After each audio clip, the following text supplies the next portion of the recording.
and the flexibility and the tankiness that he got. Well, also the Esmeralda. So sinasabi ng Next Play Evos na yun talaga yung tinitignan nila dito as the biggest threats to their lineup, which is understandable. Ang squishy ng lineup ng Next Play Evos, and you have two very high sustained frontliners, yung isa pa nga jungler. So it makes sense for that last pickup, but it's one of those lineups that, dare I say, for NXPE look kind of greedy. Dahil sa Sicilian, dahil sa carry, dahil sa Brody. That's a lot of time na kailangan ng NXPE. Napaka-expensive. If I recall correctly, the last time we saw, well, at least in the pro scene, no, was MPL Season 8. It was by Echo Philippines na nag-carry at nag-Sicilian sila. It wasn't the age of Sicilian just yet. Very meta, very out of meta pa si Sicilian doon. And it was expensive then. How about now? Lalo na may Brody, we'll find out. For Blacklist though, I gotta say, yung Valentina, I think this is one of the reasons why naging Pakito carry ito. Renmar, besides the fact that it's an answer to the Barats, is, yun mo, ang daming tools nila na hindi magagamit ni Haji. Yeah, that's true. Actually, H2 running the Demon Slayer slash Mage Killer emblem. Yeah, the old name. Yeah, tell me you're old without saying you're old. Yeah. Naalala ko pa nung Mage Killer yan. Anong Demon Slayer? Demon Slayer. You were saying? Yeah, for NXPE Evos, it's gonna be a different brand of NXPE that we're seeing. Hindi naman sa hindi sila makaka-engage. Sobrang bilang lang talaga yung mga oras na pwede sila mag-engage. Why I actually like this adjustment here. Why? Sinubukan niya kunin yung Rock Ursa. Not sure was able to get it, pero since around same level silang dalawa ni Carry, I think it was wise was able to get the Rock Ursa there. Yeah, kailangan talaga maghintay dito ng NXPE. They can't be too aggressive. But if they have an opening, maybe they'll be able to win a small skirmish, isa o dalawang kills. Pero a full-on team fight, medyo malabo pa sa may early game yan. Siguro mga 10 to 12 minutes in, that's when we'll see NXPE was ready. Kung if they keep it close, ready to take a big fight. Yeah, it's reminiscent of the late Season 8 NXPE. Kung saan minsan nilalagay nila si H2O sa isang Nathan. But right now, look at this. Detna's welcome on to H2. Where are you going? Kamunti ka na, may backup. Ang next play Evos dito. Hayes and Oreshi stopping the first kill. Uy, ano pala si Dominic? Ang lalim. Proxy wars na nga. Sinimula ni Dominic agad. Lalim. It's going to be a early turtle positioning here for Wise. Gusto niya siya yung mauuna sa turtle positioning exactly. Oy, that'll be Joe. Oh, Hayes. At about half his health. Dominic charging up the Falling Star Moon. Tutulong na lang yata sa pagkuha ng Lord dito. But no, gonna go around.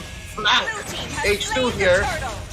Wise taking the turtle buff here. Shielded up ang Blackhawks International. Instead, they're gonna try to deny the purple. Nako, out of shape yata ang next play Evos para pumilit dito ha. Mababa ng buhay nila. Especially Hayes. Hayes and Cadenza. Not in a good position here. Retribution right in H2's face. That's gonna be tough. Yeah, and this is what's tough against a lineup na may carry jungle. You're up against a Baron jungle who already got the first turtle of the game. Nanakaw pa yung buff mo.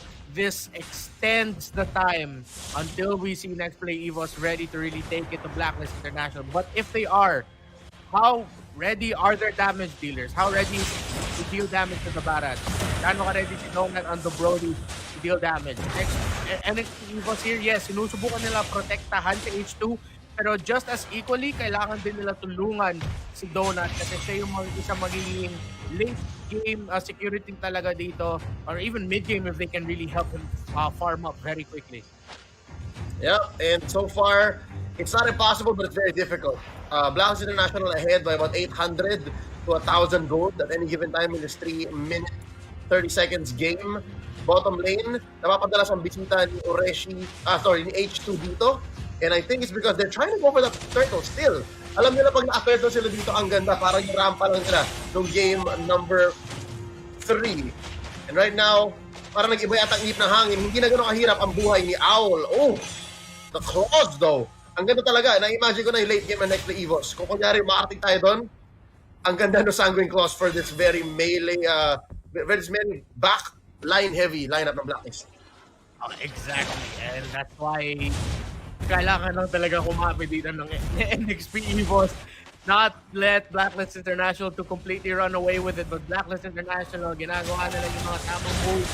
Ininto nila at dinidisrupt nila yung farm ni H2. Pero at that time, at least, nakuha na yung H2 yung purple buff niya, but hindi pa rin makaka-contest dito ang NXPE boss. Again, I'm giving at around this time, maybe around 8 to 10 minutes for NXPE EVOS to be ready to go up against Blacklist. If NXPE EVOS lose another team fight, make that closer to 10 to 12 minutes. So, rapid gaming talaga for NXPE. So, every team fight na matalo nila or every death or every stumble, it adds a minute or two to their eventual mid-game or late-game spike. So, kailangan i-consider yan. Ang lalim ng cut ni Oreshi.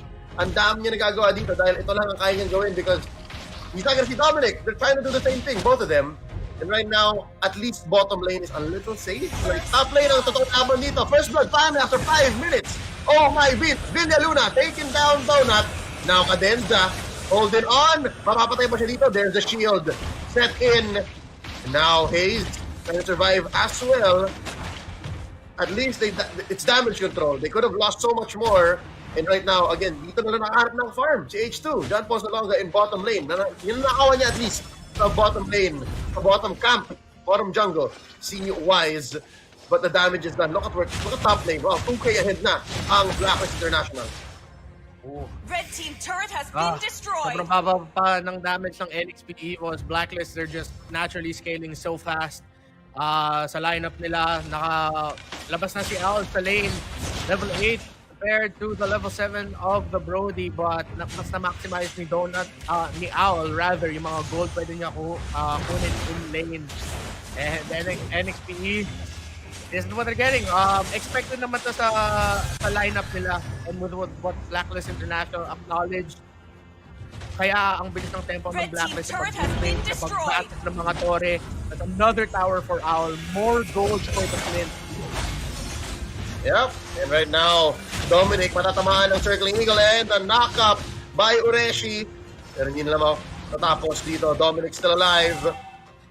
There's a turtle. Last turtle, potentially, of this game. And Owl is just pushing.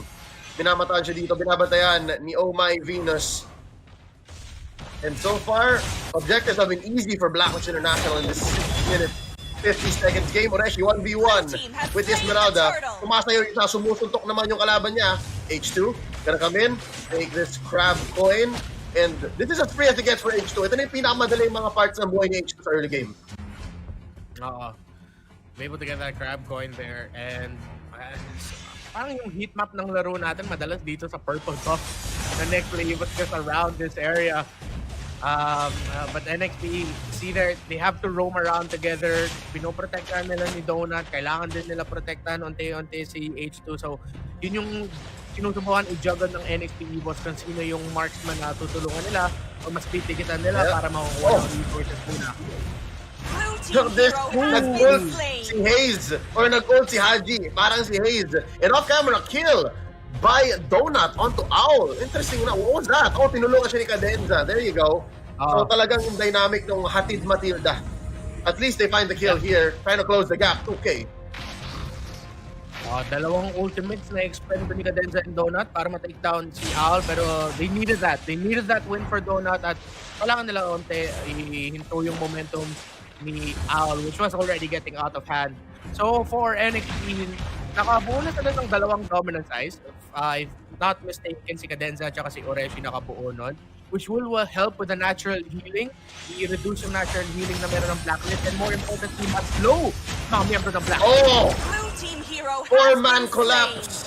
Maling eskinita, napasok ni Dominic doon. Binigyan siya ng next play EVOS. Let's see, Cadenza very low. Oh no, Haji trying to get some. Finds one, Donut's still alive, but just barely. And Haji wants to get one. Does Haji get a double? Tumatakbo pa si Donut. And Donut gets away. Close call. Could have been a disaster. But eventually finds one more. Babagsak si Hayes dito. The machine is on a roll. Let's play EVOS little by little. Nakakahanap na sila ng momentum.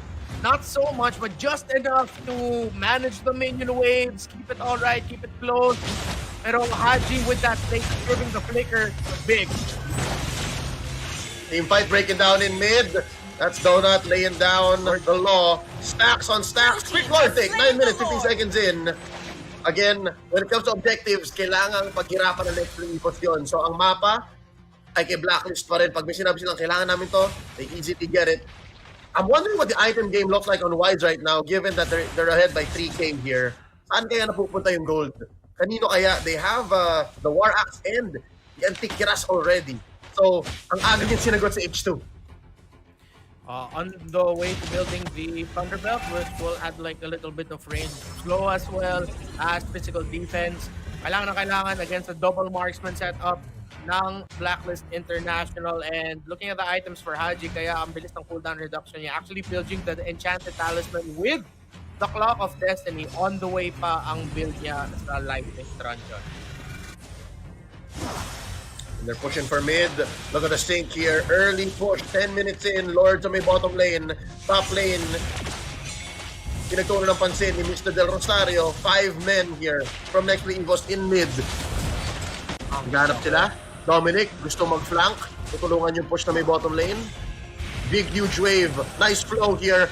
Haji. Oh, that's Alias Hayes using that ult. Look at the damage. Donut can't engage. They're gonna swing onto this bottom lane inhibitor. Pumutok na yung shield. Wala nang wave. Ang next play, Evos doon. Blacklist International though, they brought one in. But still, you gotta respect the damage that NXPE is putting on. Successful defense. Looking at the lineup for Blacklist. Oh, okay. Oh, wait lang. Mamaya na yung lineup. May bawi dito si Donut. Taking down Haji. A shutdown on the Valentina. 2 for 1 so far. Ang palitan. Cadenza still alive. No burn is enough to take him down. 2 for 1. Renmar, you were saying about the lineups. The lineup for Blacklist International, naturally, it's hard to find a hero who can really get to the backline of next Playvos para ma-disrupt. So, wait, oh, Donut!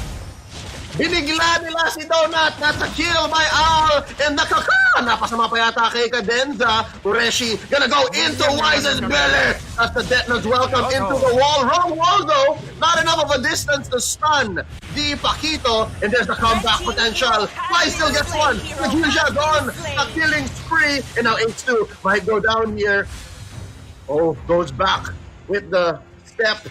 And right now, they're just happy to keep this inhibitor and their lives intact. Oh, pero dito na naman si Haji. I thought Haji would go for it. To quickly sum up what I've been trying to say, the Bats Feast ultimate ng Sicilian, yun yung lagi kinukuha ni Haji. At yun yung parang isang main, sulit na sulit, main initiation tool nga ng Blacklist International. Pag nakuha ni Haji yung ultimate ng Sicilian, he'll activate it. That's how he'll get close to the fight. And that's why nakakaabot sila sa backline nila, that range and the reach of having the Bats Feast on your Valentina na kinukuha niya from the Sicilian ng next play Evos. Yep. Oh no, wait lang. Nasa heal doon sa may likod. Si Oh My Venus. Del Rosario on the swing back. Acting niya si Donut. H2 falls into the backlines. And then as well, 3 for none. Walang sagot ang next play Evos dito. Mata-sandwich pa kaya yata. Si Bataanon. Tatalo na ni Dominic. Flicker on out. Let's see, can they get away with this? Hayes survived, but not the same. We can say for this inhibitor in mid. Makabait na si Oreshi. Mapapush ni Aulion. Bottom lane still up. They're gonna try to put some damage onto it. Oreshi bursted down by Owl. Ladies and gentlemen, it's just a matter of time. And now we have our champion in this national team selection tournament. Blacklist International have made it as a part of Sibol 2022.